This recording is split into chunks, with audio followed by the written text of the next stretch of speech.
Thanks so much indeed for your time. Secret Israeli military bases, do we know of any? We don't know of any. I mean, it's not improbable that the Israelis have operatives in northern Iraq, particularly aligned with the Kurds. But secret military bases, I think, is going one step too far. What's the American presence in Iraq? I mean, clearly a consulate is a diplomatic facility, but there have been some people who are saying that there should be no Americans in Iraq. That clearly doesn't apply to diplomats, that it's time Washington pulled everybody out of the country. Well, the Americans have obviously withdrawn combat troops. They do have a number of advisors, maybe up to 2,500 if I recall correctly, and there are parties of the body politic in Iraq, and of course the Iranians would like to see all military personnel, whether combat or not, withdrawn from Iraq. The question is why, if these if these missiles were launched from Iraq, from Iran, the question is why were they launched? And I would suspect that this has much more to do with the Vienna nuclear talks than it has to do with secret Israeli military bases or whatever. Has it got anything to do with the makeup of the new-ish Iraqi parliament? Because the biggest party there, Muqtada al-Sadr's party, is definitely not pro-Iran. It could have something to do with that. But I think if one looks at the timing, it's more likely to be, on the one hand, a response to Israeli attacks on Iranian targets in Syria, as well as to the way the Vienna talks are going. Has Iran's influence in Iraqi politics, I mean, if this is kind of almost a fallout from the talks that are taking place in Vienna, but in terms of Iran's influence in Iraq, has that diminished at all over the past 12 months or so? And I say 12 months because it was about a year ago that I spoke to an Iraqi politician who said, look, we don't mistrust Iran, but we do mistrust the Americans. Well, I think we've been seeing this process go on since actually 2019. The elections in which non-pro-Iranian Shiite groups seemingly got a majority is one indication of that. Keep in mind that the mass anti-government protests that you had in 2019, 2020 had a very strong anti-sectarian, anti-Iranian bend to them, or at least one part of it. And it was also pro-Iranian groups and militias that at times attacked the demonstrators. So I think that that loss of influence or reduced influence is something that we've been watching for now 2 to 3 years. Headliner: Iran claims missile barrage near United States consulate in Iraq. March 13, 2022. Iran claimed responsibility on Sunday for a missile barrage that struck near a sprawling U.S. consulate complex in northern Iraq, saying it was retaliation for an Israeli strike in Syria that killed 2 members of its Revolutionary Guard earlier this week. Iraq's foreign ministry on Sunday summoned Iran's ambassador to protest the attack, calling it a flagrant violation of the country's sovereignty. No injuries were reported in Sunday's attack on the city of Erbil, which marked a significant escalation between the United States and Iran. Hostility between the longtime foes have often played out in Iraq, whose government is allied with both countries. The attack drew harsh condemnation from the Iraqi government, which called it a violation of international law and norms, and demanded an explanation from the Iranian leadership. Iraq's foreign ministry spokesman Ahmed al-Sahapa told the Associated Press that the ministry summoned the Iranian ambassador Iraq Masjid to deliver the diplomatic protest. The United States said the missile strike emanated from Iran and strongly condemned it. The strikes were an outrageous violation of Iraq's sovereignty. No U.S. facilities were damaged or personnel injured. We have no indications that the attack was directed at the United States, said Ned Price, State Department spokesman.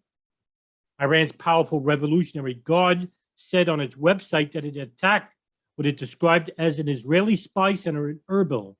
It did not elaborate, but in a statement that claimed Israel had been on the offensive, citing the recent strike that killed 2 members of the Revolutionary Guard.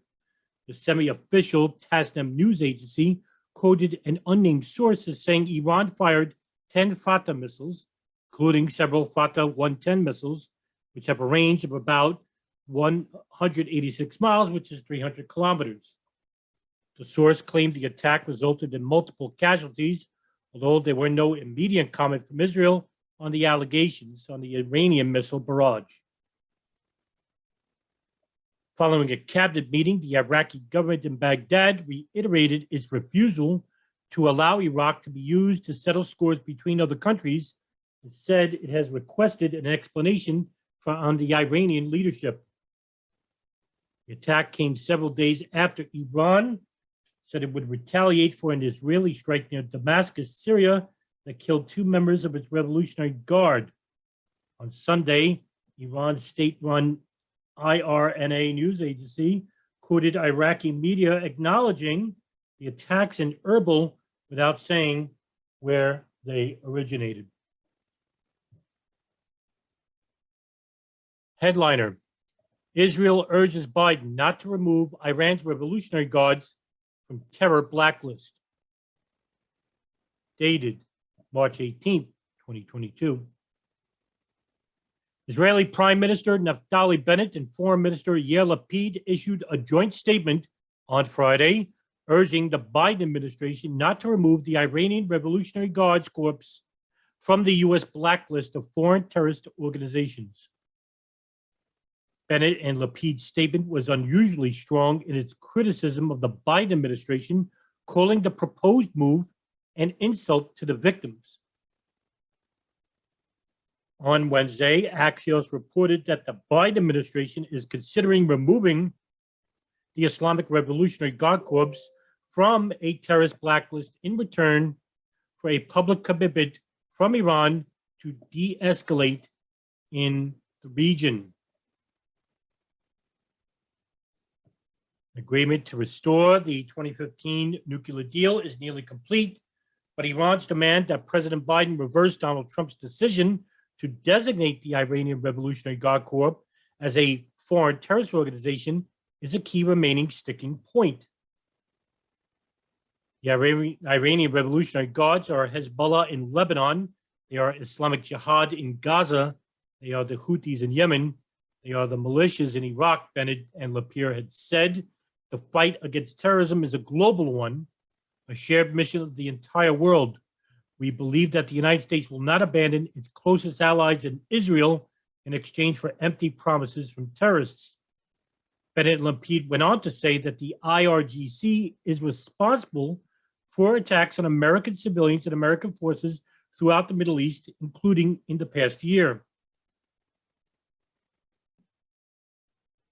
They also added, we find it hard to believe that the IRGC's designation as a terrorist organization will be removed in exchange for a promise that not only to not harm Americans, but also not to harm Israelis. That's the latest news, and now my thoughts.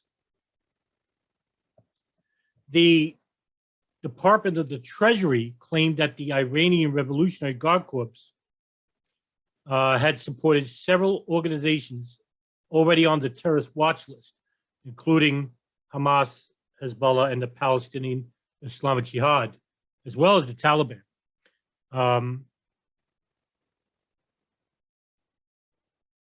In 2019, the Trump administration designated the Iranian Revolutionary Guard Corps as a terrorist organization. During the past 16 months, however, the U.S. and Iran have been fruitful regarding talks and the committee in Vienna about de-escalation in uranium enrichment and returning to the 2015 Joint Comprehensive Plan of Action, which was eliminated by the Trump administration. At the same time, the claims made by Lapid and Bennett are unsound. They're not warranted regarding the Iranian Revolutionary Guard Corps as the main emphasis of terrorism in the region. Now, anybody with a layman's knowledge will agree that Saudi Arabia and the Wahhabi movement have been the essence of all Islamic fundamentalism.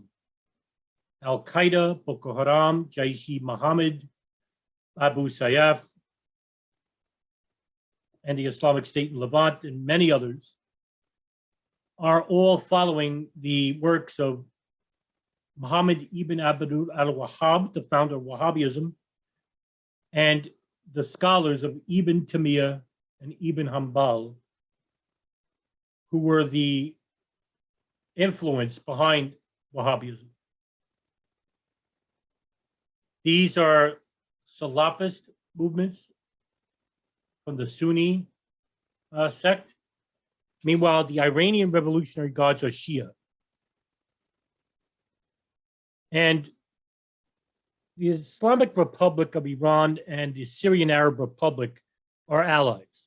And since the 2011 Arab Spring, which visited upon Syria, which led to an ongoing civil war, the Iranian Revolutionary Guard Corps has been fighting against the Salafist militias like Islamic State, Jabhat al-Nusra, and Al-Qaeda in Damascus, in Raqqa, in cities like Deir ez-Zor. And to this day, at the current moment, they have lost about 3,000 soldiers in Syria fighting against these terrorists. Yet Israel continues to use their air defense to commit to strikes on the Iranian Revolutionary Guard Corps, who's fighting the Salafist militias in Syria. And you ask yourself, well, why is Israel siding with the Salafist militias? Because they have already come out saying that Israel would rather side with ISIS over Bashar al-Assad. They consider Assad a bigger threat because he's an ally to Iran than ISIS. Now, of course, this is quite obvious because ISIS wouldn't be a tough opponent to defeat, but to defeat Iran and its allied partners like Lebanon and Syria would be a much harder proposition.